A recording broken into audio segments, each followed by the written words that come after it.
Okay, so this is a session called Writing Better Writing Assignments, and it's born out of my experience in graduate school working as the director of a disciplinary specific writing center.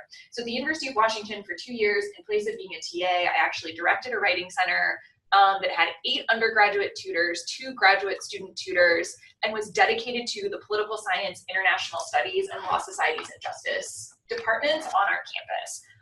In that role, I got to see sort of the flip side of the types of prompts, right, that faculty were giving to students, which was students coming in, having done a ton of work and sitting there with a prompt and saying, I have no idea what question on this sheet I'm supposed to answer. And sometimes it'd be easy for me or for sort of senior writing tutors who had been students for a long time and sort of had a sense of what was happening to look at it and be like, well, obviously this is the most important question, right? Which raises one sort of issue, which is what is actually needed in order to identify what question you're supposed to answer. And sometimes we'd look at prompts and be like, I don't know, I'm gonna shoot your professor an email because I can't tell what it is that you're supposed to answer out of the 4 questions on this sheet that you have 2 pages to answer, how they actually want you to divide your time. And so a colleague, Heather Poole, and I, who had that position the 2 years before I had it, when we jumped in sort of trying to teach our own classes and write our own prompts, thought it would be useful to offer faculty some insight from that experience, basically saying, like, we spend a lot of time bemoaning student writing, but some of it's actually our fault.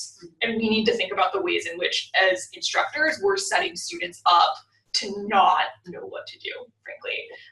So this is actually based on an article that can be, I can give people the link if you want it. Or you could just check out the podcast. Or you can check out the podcast episode about it. Because the link is there. I put the DOI in it, yeah.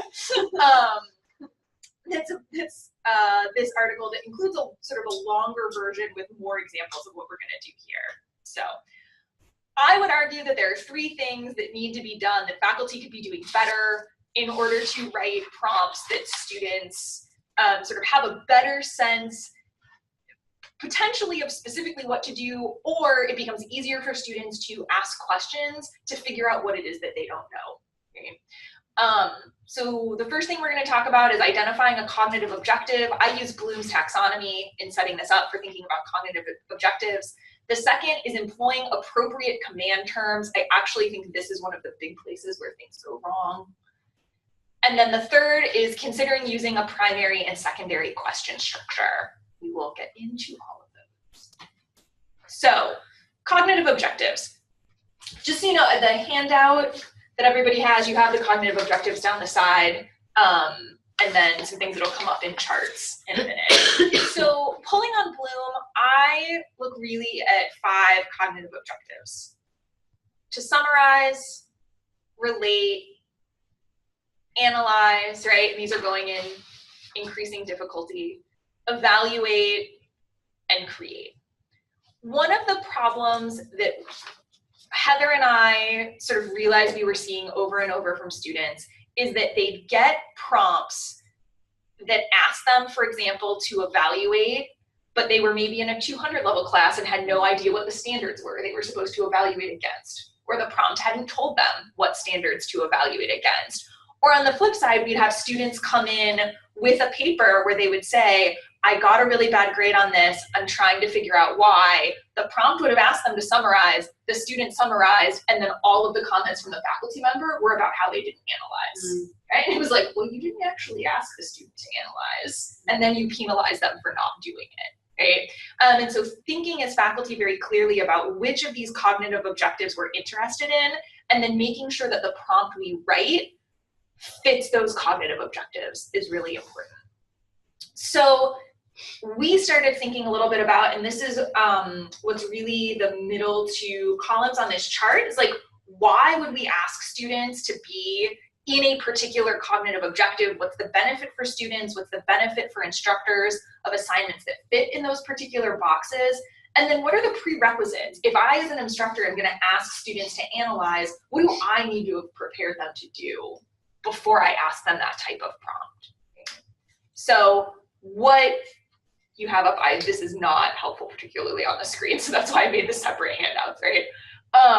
But I think a lot of the time, right, thinking about something like relating, we're going to ask students to relate. That assumes, in some ways, I think we've been talking about this in the syllabus workshops, a higher level of knowledge that sometimes we don't think about what students need to have in order to be able to relate, right? Like, do they actually know what the course themes are to be able to relate across them? Have we been invoking terms consistently enough for students to actually be able to pick up on those cues for them to be able to relate across them, right? And so thinking more critically about what it is that we need to have been doing. And I think in Analyze, this really comes to a head, right? So when you ask students to analyze, we have all been disciplined in such a way to have a set of assumptions about what it means to analyze something in our subfield or in our field. And students, frankly, don't have that, right? And so in order to make clear, right, like where in your class are you making clear the assumptions of your field so that students know what it means to deconstruct a particular piece of evidence or a particular argument against your standards. And then it just gets more complicated, right? So once we move into evaluate, right, these are often, I think the benefits for instructors in particular on things like evaluate, like this is where we'd like our students to be, if not in create, right? Like it's more interesting, it gets them further into the discipline, it's where they should be synthesizing these prior skills and really using content, but it assumes a lot of prerequisites, right? About the boundaries and purpose and evidence that's appropriate for a field of inquiry, about an understanding of where that course and its material sits in a larger discipline, about clarity in terms of what constitutes evidence for a particular course, right? That can be really tricky to get into a course. When you're using the word create, you mean like synthesis to some extent? It can be. It's tricky for someone in my field to, I mean, I know where it is on Bloom's taxonomy. Yeah. I think I understand why Bloom uses that particular word, but I think we all use that word in other contexts to mean something else. Yeah, and so that's where I use it. I don't use it in prompts at all, right? Because I don't actually, I think the vast majority of the time, I am not actually asking students to create something. I'll use it in something like Vote Oswego, where I actually am asking them in many ways to create something from scratch, right? If there's a project that's coming out of, to some degree, right, like there was nothing and now there's something. Yeah. I think that fits more in create. The tricky part for me is that I think in design or in art, we ask students to create something from the very beginning. Yeah. Right? Or in writing. But, and we all do this in writing as well. They're creating something from scratch, something new, right? But I realize that this one's like a higher order of thinking, and we're asking them to come up with something original, right? Right. And even in art and design, it's not necessarily original in the early things that we're using for create, but there's that word is associated with like a process rather than a particular deliverable. Yeah, and so I get that may be one of the places, right, where like this is structured for social sciences, and I would say in social sciences, create is something very different. Right? Does that? To me, create an argument. It would be creating an argument. Right. That would be my assumption about the word create. Right. And so in here, so what this, in terms of Bloom and then the way we think about it, is that it would be, create would maybe get you into like a 400 level, right? Like the capstone would constitute create. Right. Where you're maybe doing like original research. Right. Yeah. Right. Because I'm not expecting. I'm trying to find like a substitute word for like in my head. And I'm always trying to do that because like this isn't a good word for my Develop maybe? Yeah. Develop. I mean, then that word also has meaning in design. Right. Code it. Right. Process. I mean, in an intro class, I never get beyond analyze. Yeah. Yeah. There's. I mean, in an intro class, I find it difficult to get there. Well, that's the goal anyway. Right. Yeah. But I'm expecting evaluate in an upper level, and then maybe create whatever that word means. Yeah. I just had wondered if you had seen other words used instead of. I haven't, but I'll say that I think that political science as a field very rarely even attempts to get to create. Okay. Fair. Well, could you use the word demonstrate? I mean, you say more complete demonstration of skill. Could you say demonstrate? No. No, that's Because the way that I would think about it is it's got to be the production. I think it's where in political science where we tend to be less interested in getting students to produce like original content. Yeah. Right. And so it's got to be original, at least for Bloom. I think that's where create fits, is like, are you sort of out of thin air to some degree? The creative field, though, like they kind of always do it's a different expectation. That's a base level like activity. Yeah. But just I didn't mean to like. No, I think it makes something sense. I've been it's contemplating for a long time, and just wondering if you had another insight into like a word to use for that. No.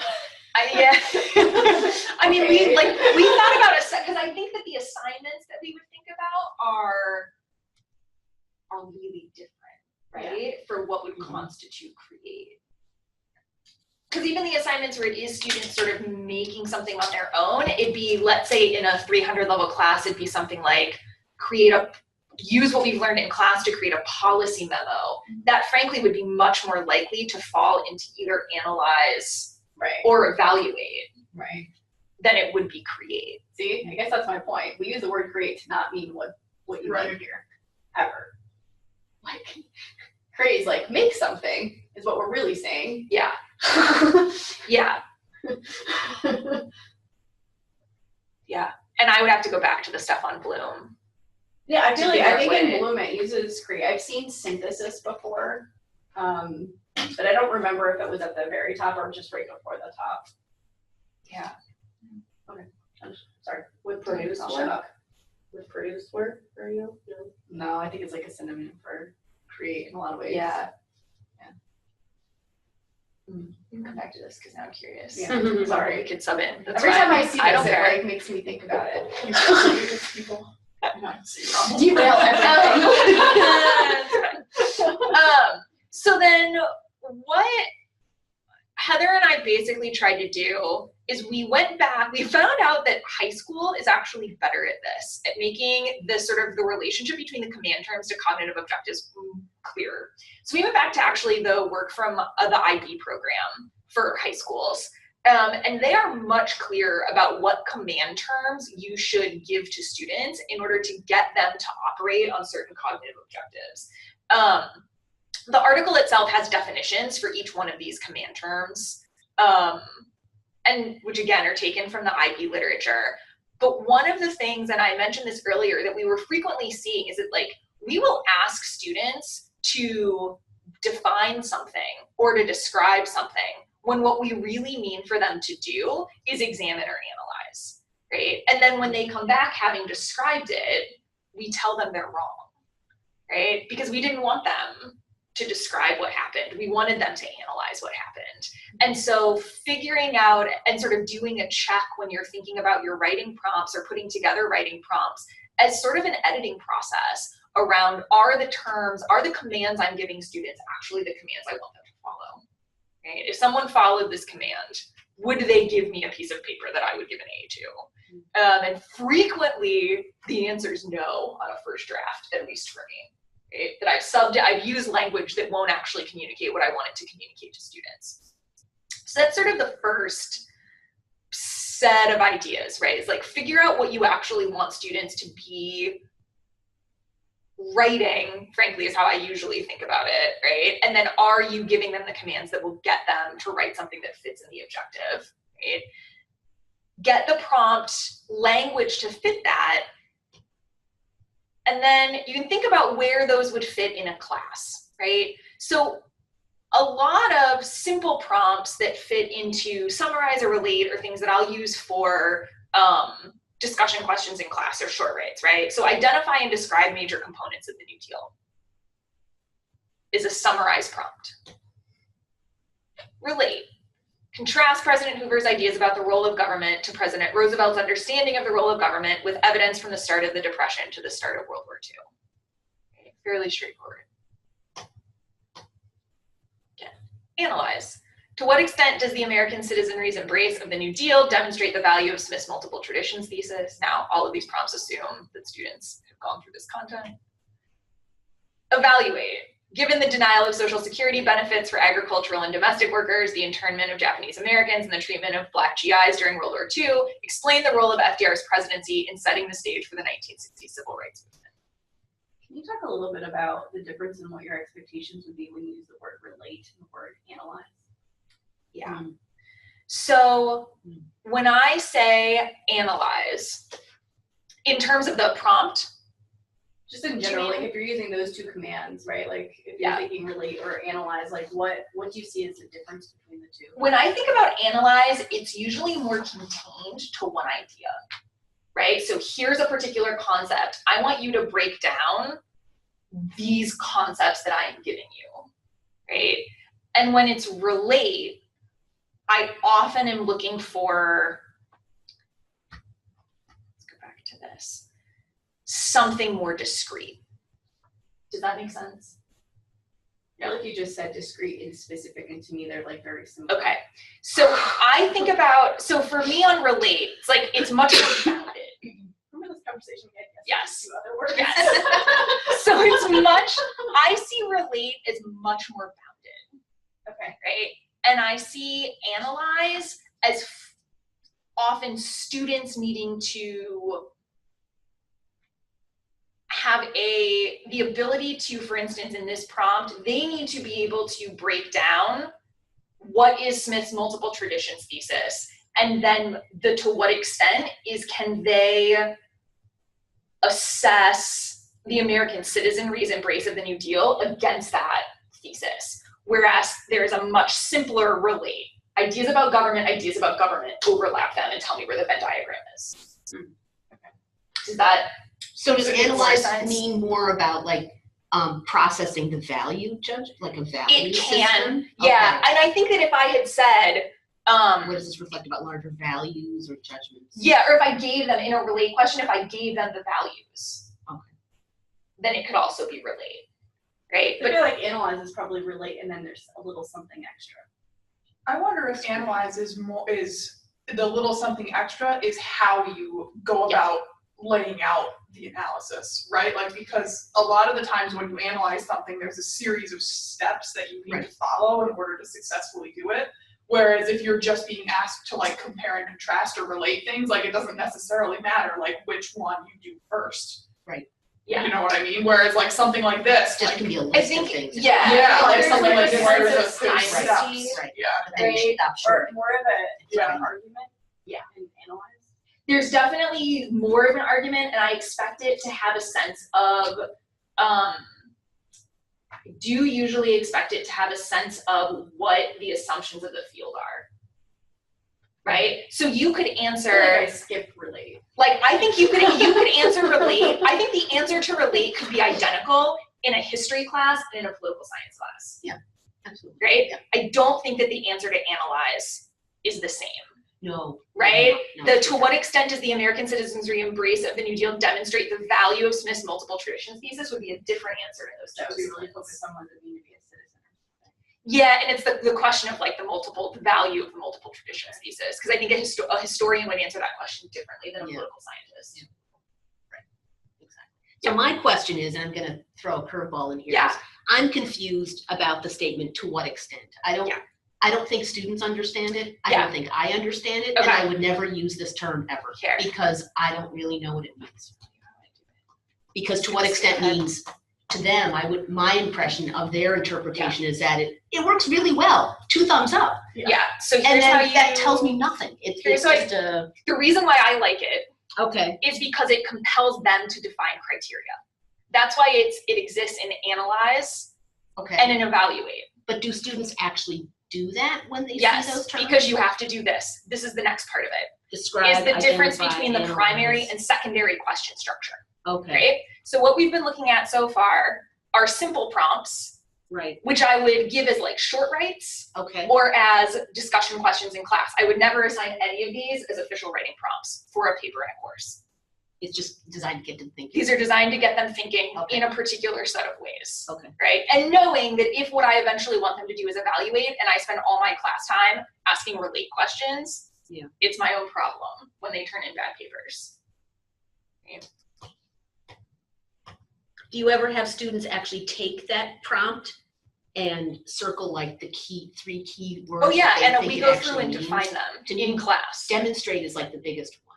That's to me is the big one in that prompt you gave. In this one? Yes. Demonstrate the value. So demonstrate to me has a very distinct, I like that word. Yeah. I don't know if they understand it, but. I mean, but like they have to analyze how it demonstrates the value, right? So we would go through, and again, this would be one we would work through in class together. Okay. And so sort of like, what does it mean? Like, what are the components of Smith's thesis? What are the things we understand about the New Deal? What lines can you draw from column A to column B? And how can you explain each of these lines? Yeah. And then we explain the lines. And then we explain the lines, right? And it essentially also helps work them through a concept like concept mapping, right? Because that's essentially what you're doing in some ways on the board.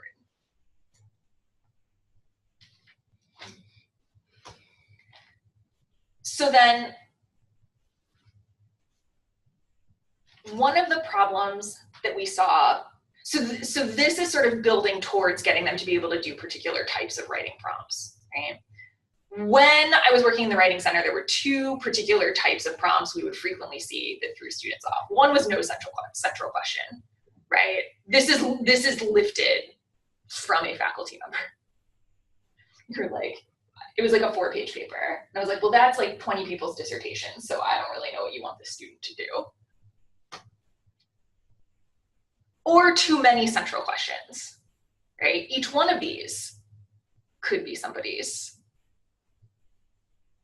dissertation, right?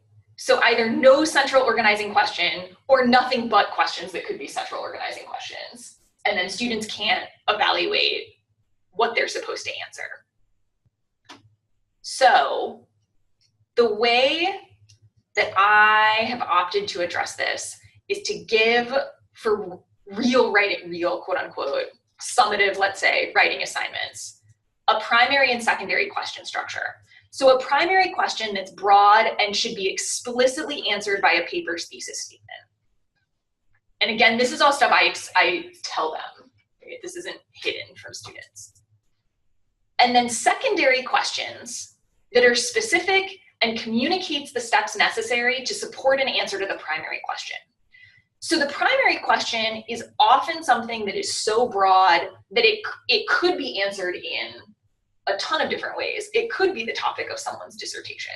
The secondary questions are where you say, with the material we've got in this class, with what you know, here's how you can go about answering this question. So for instance, large prop, what is the role of property in Locke's political thought? And then the secondary prompts would be, using Locke's discussion of property in the state of nature, describe the relation between private property and freedom. Assess Locke's assertion that concentrations of private property in the hands of some will not interfere with the political freedom of those who do not own real property beyond their bodies. So we've told them that when they're thinking about the role of property in political thought, they need to be thinking specifically about private property and political freedom, so and how those concepts interact. In the context of something like this, there's like a correct answer as opposed to like. So there's multiple approaches. But you're suggesting one approach, so there's kind of one. No. So there are multiple ways. This is the. There's lots. There's like lots of ways that you could think about. It's not a useful example, but I understand. Yeah. I can see where this would be. You'd have multiple answers. Yeah. Which is good. That's good. That's what I was trying to. Yeah. So this next one might be easier. It's been a while since I've looked at Locke. It's a good question, actually. Is this something to sort of like? Oh my God, I should reread Locke. Wow, cool. So compare Rousseau. I don't know. So I actually like using this structure in an iterative fashion. So this is on the left-hand side is the midterm paper for my students' class. So to what extent does the modern political system reflect the framers' vision? Describe the framers' vision for the political system. Identify and analyze what American citizenship entails in the modern system. Identify and analyze the responsibilities of the federal government in the modern system. So the answer to what extent lies in how much of an overlap do you see between subpoint 1 and subpoints 2 and 3. and I actually have them draw the Venn diagram. Right? Oh, Show me what you've got. And that's the answer to what extent. What words would you describe, would you use to describe the amount of overlap in your Venn diagram? Seems like it would be like a 20-page paper. Yeah. Yes. But they're bounded to only using sources from the course.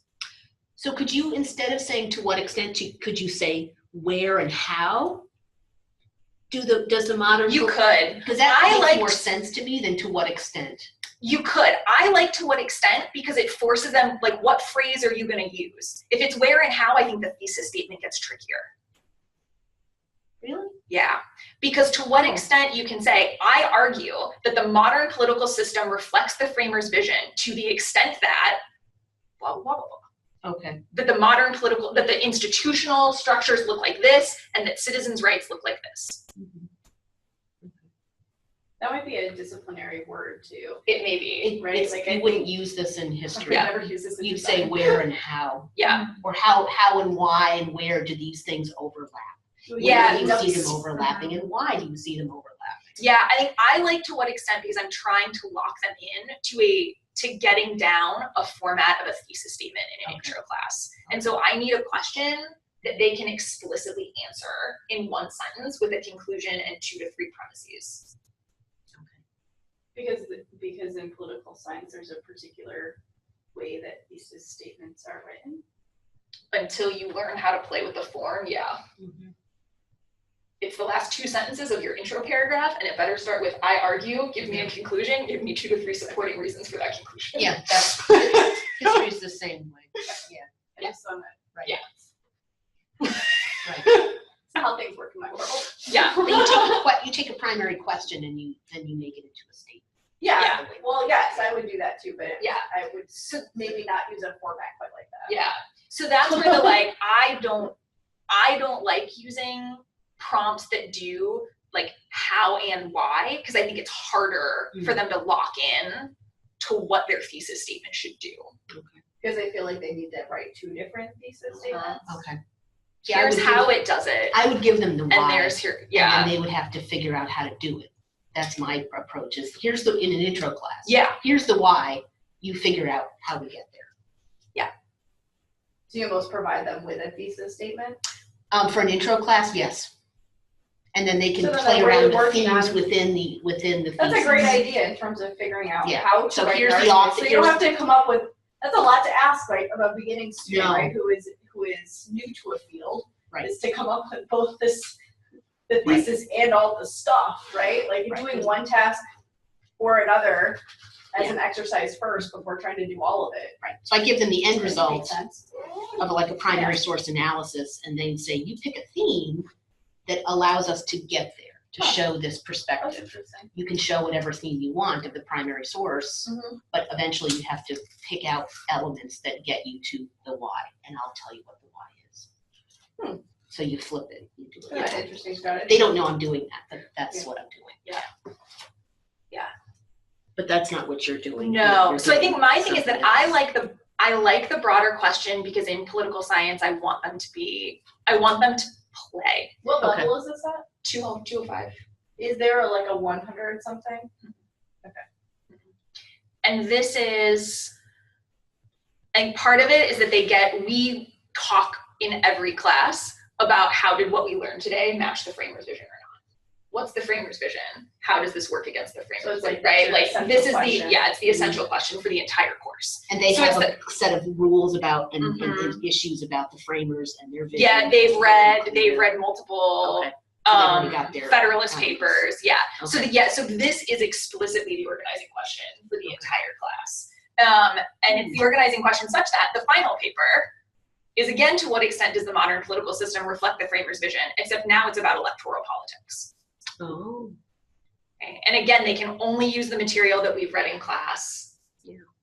And I will say for the left-hand one, they've actually been doing, the entire time we're in class, we operate in this chart system that walks through, sort of like we start with the framers on 4 criteria, and then now we're at this next era in American politics, same 4 criteria. Now we're at the next era in American politics, same 4 criteria. Final era in American politics, same 4 criteria. So when I ask to what extent, they should actually be able to look at, here's my column on citizenship, here's my column on the responsibilities of the federal government. how does this box look like this box? Mm-hmm. And for some people, they'll come up with it overlaps a lot. The modern system is a fulfillment of what the framers wanted, but couldn't actually do in terms of citizenship rights. And some people flip it and do, the modern system would be unrecognizable to the framers, and here's why. Mm-hmm. And both of those answers are right, mm-hmm. if you make a good assessment. So do you think the students are beginning with that assumption about fulfillment or the other, what was the other word you used, fulfillment, as opposed to not fulfilling it? Do they come with that assumption first and then try to fit their stuff into that? No, because that's what we've been doing the entire time, so right? That's the point of doing the chart, is that like every 2 weeks they can basically look at the chart and be like, where are we at? Okay, so they're building up to that. Okay. Yeah. And then, yeah, like I would never attempt to use these as like an exam prompt, for example, right? Well, like this is right. Like this assumes that they've got, that you're building toward it the entire time, and that they can sit down with everything to do it. But I like using the iterative. One of the things I like about the big first question is that it lets you iterate it throughout a course on different material. Right? And I think that's a nice structure, right? Because it's familiar, and it's like, oh, yeah, we're gonna apply it to a new context, and that helps mm-hmm. students with transfer, I would imagine. Yeah. And then again, this one they're only working off of, they've got 2 sources to answer this question. So that like they don't have to do work on the evidence particularly. The evidence is bounded in some ways, but the use of the evidence is really broad. But this is where I put the, and then workshopping. This is where I put the, right? So I will 100% agree that getting them to do prompts like that presumes that you spend a bunch of time doing to what extent practicing class, right? Okay. And I prefer to do a lot of to what extent, in part because students come into Intro to American Politics in particular, the ones who want to talk are very locked into black and white thinking. Oh, of course they are. Right? Yeah. Like it means this. And so if you can, it's in some ways, it's my effort to try to force, so like, well, things very rarely does your entire Venn diagram overlap. Right? And even when it does, I need you to explain to me why. Mm-hmm. And so doing a lot of to what extent questions is partially my effort to try to get them to break some of that in spaces that aren't actually about confronting their ideological positions. Mm-hmm. To what extent is really like asking for significance? Mm-hmm. Yes. But if you ask for significance, you get in a whole world of other, right? Like that word doesn't mean anything. That's what you're asking. They think they know what it means, but they don't. Yeah. This is really important. This is really, really important. Okay. A lot. Yeah. Another way to do that, because it is, because you told us it was important. That's how did it become important?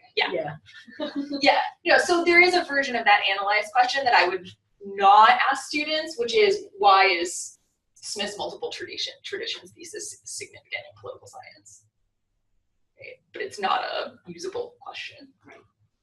So really, when you're asking for to what extent, you're really almost asking like who, what, when, where, why, how. Like, it's those is like possible. Yeah, it's essentially to try to get them, because what I see is embedded in the concept of significance is that there's a criteria.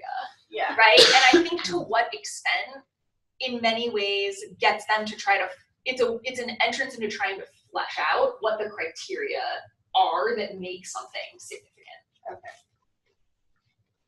The way that I ask those sorts of things is really like, what is the criteria that would make this whatever? Like I just explicitly ask them. Yeah, so and I do that when we're working on the paper, and it's doing that Venn diagram, right? So it's like, here's how you break it apart. If you're going to describe to me the framer's vision, just identify for me what American citizenship entails, identify and analyze for me the responsibilities of the federal government. Right? Then it's what's the overlap? That's your significant statement.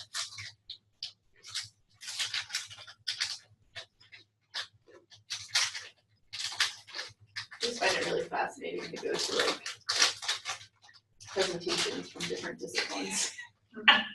Because it does challenge you to think about your own discipline differently, or to recognize maybe things that are very disciplinary about what you do that you don't recognize as being disciplinary. Because this makes sense to me as a historian, but then at a certain point you break away. Yeah.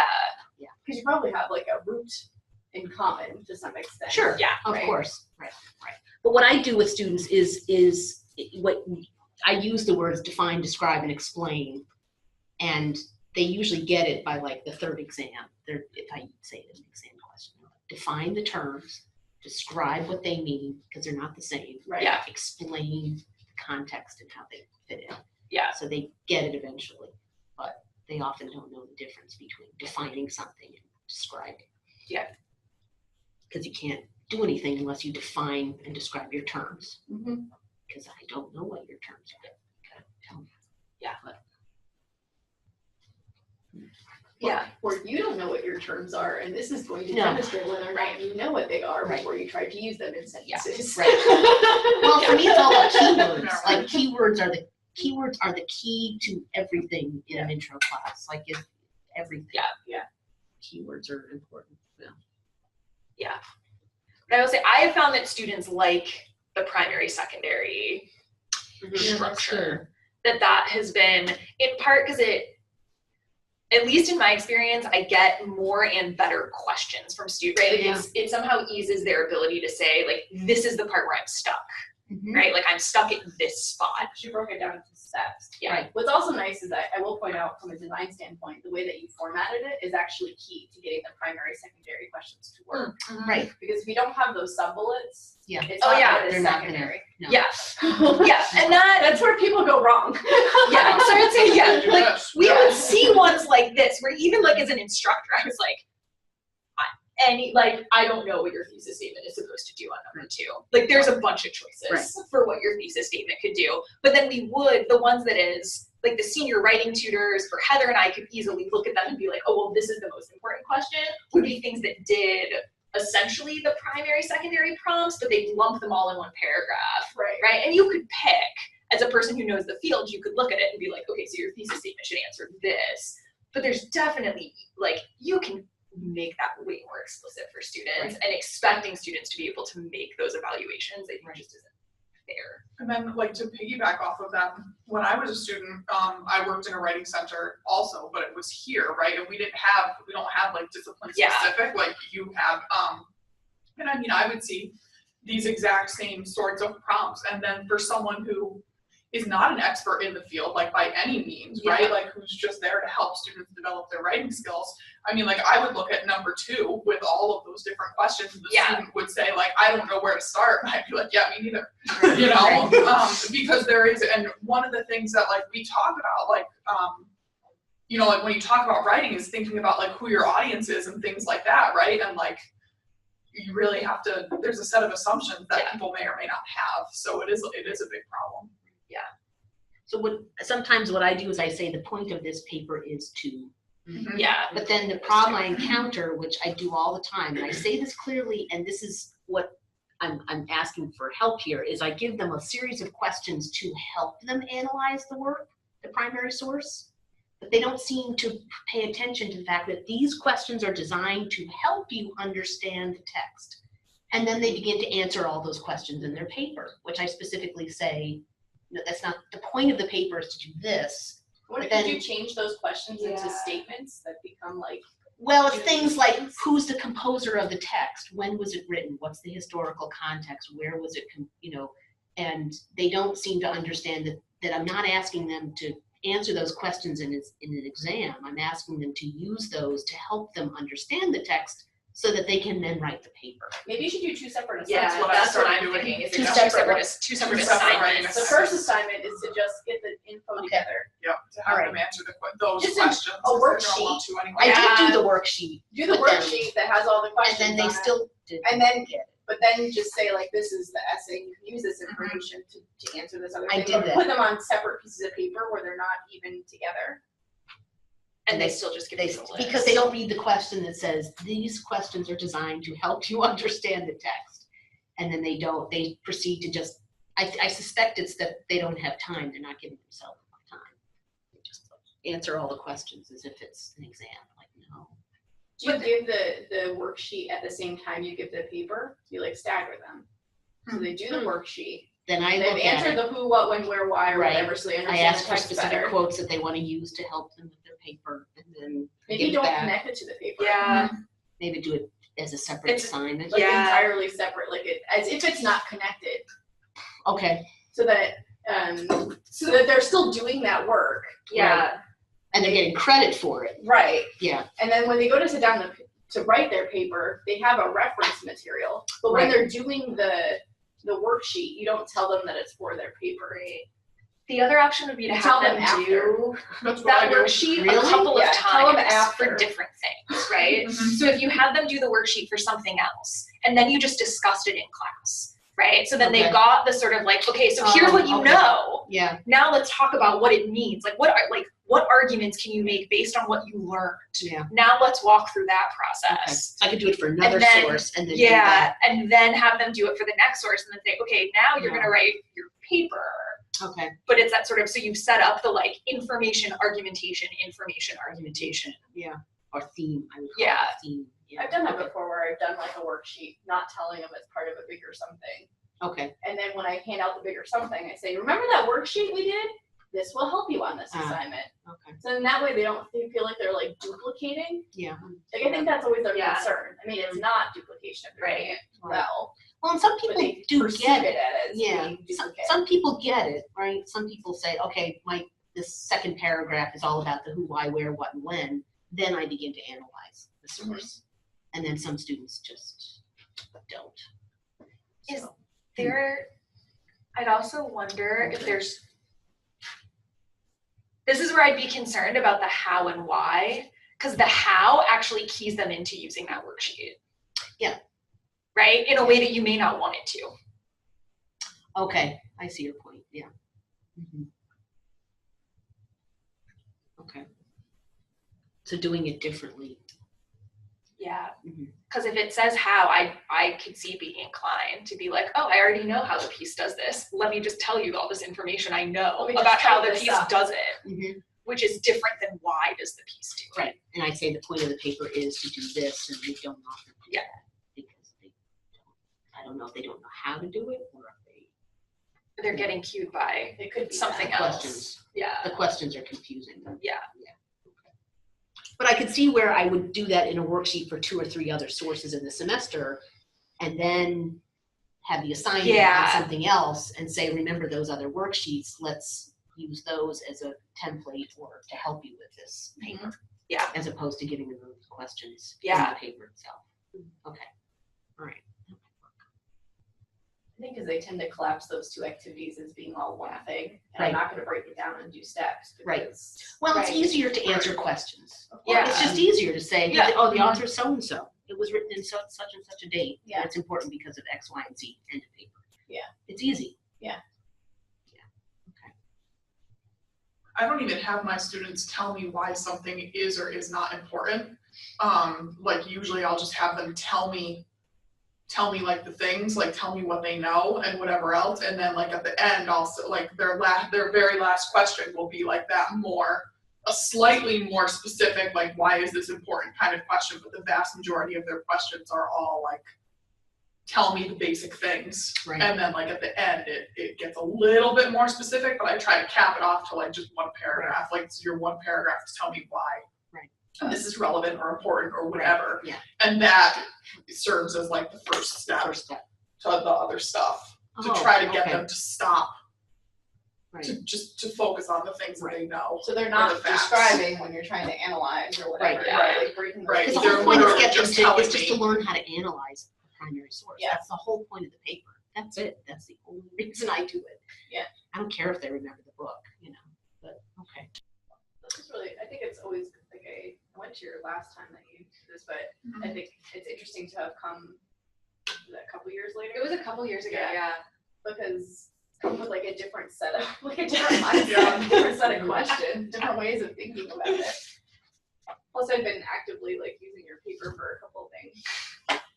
We've been I gave it to people in my department because what I discovered is everyone's complaining about writing, but then what I discovered is like, we don't all agree on what these words mean. So, in another question, do you actually, like I model a paragraph for my students of the first paragraph of their paper. Do you often do that as a way of helping them understand how, because they don't, the other problem is they don't know how to begin. Like, they always start at the intro, and I'm like, no, don't start at the intro. Oh, Start in the middle. Yeah, intro last, right? But they don't seem to we get there. talk about starting with the thesis statement. Okay. Right, so you start, this is a question, this is it's like, you can't work on this paper until you have answers to the sub-prompts, basically. And that you don't need to write, like, you can, if we talk about the fact that there are people that write broadly in 2 different styles. Do you want to sit down and just start writing and then go back through and find the parts of value, pull them out, and then reconfigure your paper? Or do you want to make bullet points? Yeah, that also sounds terrible to me. Yeah. But I've got a number of students that are like, oh yeah, I just sit down and write a bunch of stuff, and then I have like 10 pages, and then I pull out things I like, and then it's like, so that's your deal as long as you're doing the second half of that process, fine. Or do you want to put this in a Word document and make bullet points underneath it, right? Which should not be hard because you have your chart. You sit with your chart, and you make your bullet points with your citations for the readings next to them, and then figure out the overlap. And we also talk about you should be able to, in political science, a thesis statement is your argument writ small, and for a paper of this length, you should be able to hand your thesis statement to anyone else in the class, and they should be able to, with relative fidelity, write the paper you were gonna write. Oh yeah.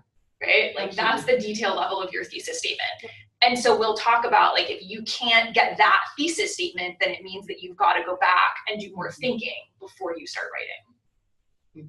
Yeah.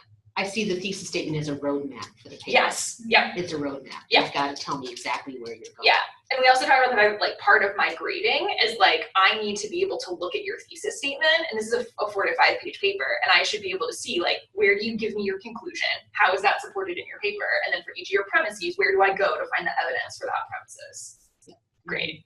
Mm-hmm. Yeah. The other thing I tell students is the thesis is also a promise. Yep. You promise to tell me these things, and then I'm going to go back at the end of the paper and say, did you deliver on your promise? Because if you didn't, then you got to go back. And they don't often want to tweak the thesis. They don't want to do that. Yeah. They want to fix the paper rather than go back and tweak the thesis. And change the thesis. I know. Yeah. Just we're like, but you can't do that. Like, what you learned in working on this paper is that you can't answer that thesis. Right. So go back and tweak the thesis. It's a heck of a lot easier. But I worked so hard on the thesis. Right. Yeah. That's a whole other workshop. That's the other thing I like about the iterative structure on it, right? Because then the second time around, they've got this sense of, like, oh, here's where I went wrong. Okay, here, like, I know that I can't, if I tell Dr. Rank that they're identical, which occasionally happens, right? Like, she's gonna tell me no. That's good. Like, that's a start. Why. That's good. Right? Or, like, occasionally I'll get those sort of extremes. And we'll talk in class about how, like, to what extent in political science can very rarely be answered with an extreme. But occasionally somebody will give me they are identical or they look nothing alike. And I'm like, we still have a constitution, so try again. This doesn't, like, you're taking a wrong turn. No. Never that easy. Yeah. But I like the idea of having the same question, but in 2 different frames, or 2 different kinds of ideas, and 2 different. That's good. Yeah. And that again works because it is like that question's in the syllabus, right? Is like, this is what we're gonna do this semester, which then I think helps with some of the bigness of the question. Yeah.